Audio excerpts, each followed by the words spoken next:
Right now on my counter in my kitchen are two invitations. One is to a 25th wedding anniversary, and another is to a wedding. We know what invitations are all about. You get the card, you respond yes, no, you mail it in, and then you book it in your calendar and you plan a date. So we know what invitations are all about.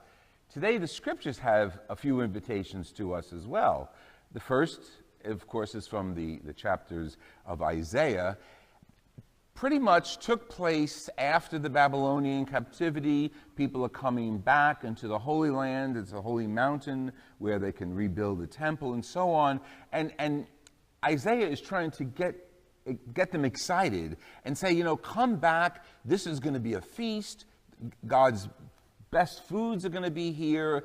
Everything is going to be set for you so you can be treated well and enjoy yourselves in God's banquet, in God's presence. The second invitation, of course, is the parable of Jesus. Jesus always had a problem with the scribes and Pharisees.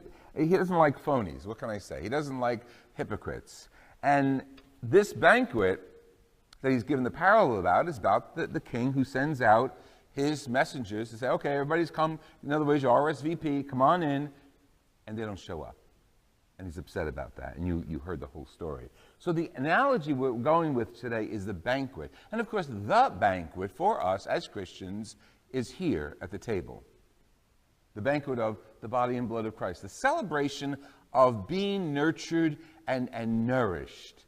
And you know, we wear various clothing when we come to this all-inclusive banquet. This table, you ever seen the pictures of the Queen's table? Like when she has the Queen of England this is, when she has formal invitations, every napkin, every glass, every piece of silverware is measured on these long tables that are set up in Buckingham Palace. So everyone has a precise place, everyone has a precise number of silverware and glassware and so on, and everyone is dressed appropriately. So coming to this banquet, I'm pretty fancy today. This vestment is it was made here in New Jersey, but the material is from our trip to Thailand years ago. And I gave it to Nancy and Lena, and they made this beautiful vestment out of it. And today when I came into church, I saw this beautiful little girl just dressed for church. Will you bring Olivia up here for a few seconds? Olivia, this is what I was telling you about, if you would come up. Will your brother come up with you? Oh, no, oh, don't get hysterical. Okay. Okay, Olivia, okay, that's all right. We're all going to applaud for Olivia. We tried, kid. That's all right. That's all right. The brothers would have, you guys would have come, right? Okay, next trip. Okay, so she has this very beautiful little dress on that is sparkly and very pretty. And you said, well, that's great. That's the way to come to the banquet.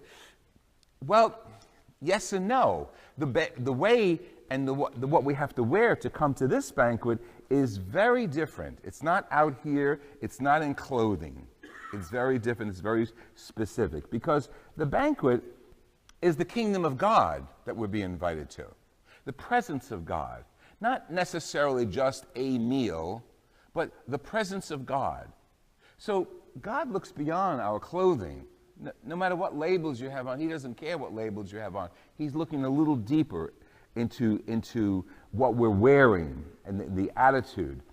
And the attitude we bring to living in the kingdom and being part of the kingdom.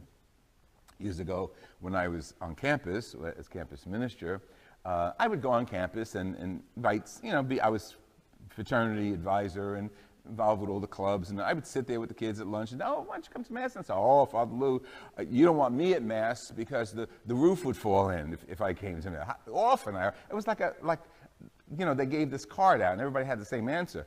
And my response was always the same too. Hey, listen, it doesn't fall in when I'm celebrating Mass. It's not going to fall in when you come to Mass. So yes, he invites sinners to the banquet. And on the other hand, sometimes we get so clerical with our attitude. Also on campus, years after I left, one of the students called me up and said, Father Lou, we were going to the garage connected to the chapel, and we're getting the gifts to go to the nursing home, because we went to the nursing home every Monday. But the priest in charge said, I don't know who you are. And so they said, well, we're such and such a fraternity, and we go to the nursing home, and we take the gifts in the garage, and we give them out and give refreshments. And the priest, in his really myopic vision, said, I don't see you in church. And the kid who was answering, the guy who called me up, wasn't Catholic. And he said, Father Lou, I felt embarrassed, but I told him, I'm not Catholic, so I don't go to Catholic church. The priest responds, oh, you don't go to church? You're not getting the gifts of the nursing home. Are you kidding me? Missing completely what we wear serving the Lord, what we wear to go to his heavenly banquet. God doesn't want us necessarily as a body in a building, but he really wants us to be activated from our hearts, to be wearing something that is so appropriate in our hearts, in our attitude, in our activities. Paul Tillich, a 20th century theologian, said, a person's God is their ultimate concern. So God's Son came and showed us who the ultimate concern was. It was for the poor. It's for those who are marginalized, or those who we should be serving. That was God's Son ultimate concern. Ours should be no less. Ours should be more that you got to go to church. Yes, of course it's church. Of course we're Catholics. Of course we believe in the obligation of Holy Mass. But the reason for it is to be nourished, to go out and serve. And if someone who is not a Catholic serves, she's still being blessed by God, still wearing what God expects of him or her from the inside out. The invitation is sent to us, but sometimes it goes right over our heads. Me and Jerry and John are usually together on weekends. I can't name the place, but we always go out to lunch. But it's free lunch. You know the places. You go there and they have a sample here and they have a sample there and they have a sample there. And you go, and if you spend enough time in the store while you're shopping, you have a full lunch, all free. Okay, samples, you know what I mean. And you've all been there, right? And you give the samples out locally at ShopRite, I know that. Okay, so sometimes you're online and, you know, the people who are preparing the food have it all hot and ready for you in little cups and so on. And sometimes you could reach out and all of a sudden somebody pushes you aside and takes what you were going to take, you know, okay. Sometimes people, oh, you go first, you know, very polite. I hope I'm that way. And sometimes people just take it and run and leave. I usually say thank you, tastes good, or not. Sometimes it doesn't taste good. But I thank them. And I'm not the role model, but I mean, you know, it is free food. It's sort of a microcosm of how what attitude we have in life. Do we show appreciation? Do we just rudely take and leave? Do we participate? Do we respond? That's how we are in life. Forget the free food. How we act in life, that could be a microcosm of it. And to tell you the truth, I love New Jersey, but I also love Florida. And I go to various places. And there's two in New Jersey I go to, one North Jersey, our area, one South Jersey, and one in Florida, in the particular area. You know it changes according to geography? I love all of you, and I'm part of you. The rudest are in North Jersey. They're the rudest. You could be in a wheelchair or on crutches. Someone sees a piece of food in front of you being handed out, and you're over on the floor. It's happened. I've seen it. Now, should they be, as the scriptures tell us, wrapped up and thrown out and beat up because they're not worthy? I've never seen it happen there, but I want to say yes. They're not worthy. You don't come prepared. And what Jesus is talking about in the banquet, he's talking about is clothing. Well, you know the clothing I'm talking about. Politeness, respect, responsibility, justice. That's the clothing that we all need to wear as Christians as we go forward in life, in any aspect of life, in any place in life.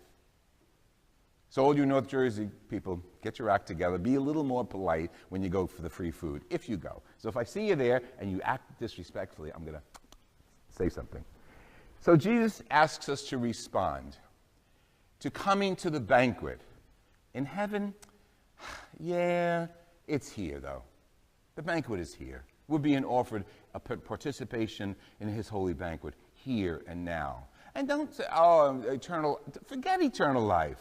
It'll take care of itself. It's here and now how we should be acting, how we should be preparing ourselves and dressing ourselves. Some people just do it, yak, talk. We had disasters recently. I mean, it's unbelievable how between Puerto Rico and Las Vegas and Florida and a few other places, the disasters. And you know, I'm listening to people sometimes, and they're talking, oh, poor people, poor people, poor people. What are you doing about those poor people? Are you contributing? Are you helping Catholic Charities? Are you going to Catholic Relief? Are you doing something? If not, talk is cheap. And that's not what a Christian does.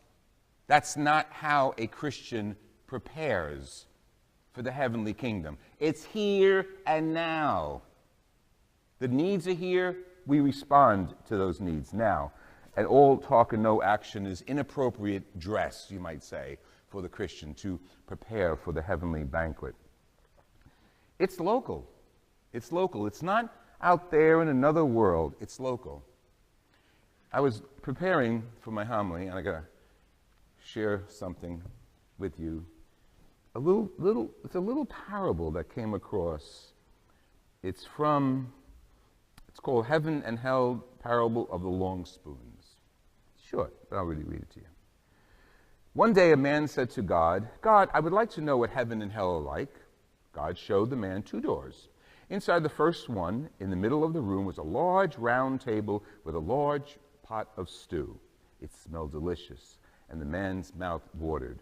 But the people sitting around the table were thin and sickly. They appeared to be famished.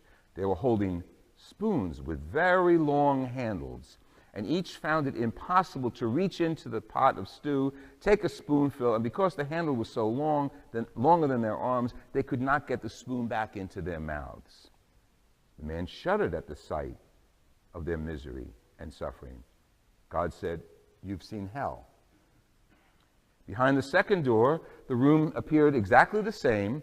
There was a large round table with a large pot of wonderful stew that made the man's mouth water once again. The people had the same long-handled spoons, but they were well-nourished and plump, laughing and talking. The man said, I don't understand. God smiled. It's simple, he said. Love only requires one skill. These people learned early on to share and feed one another, while their greedy brothers only think of themselves. Get ready for the banquet. You choose. The invitation's there. Yes or no? We're invited.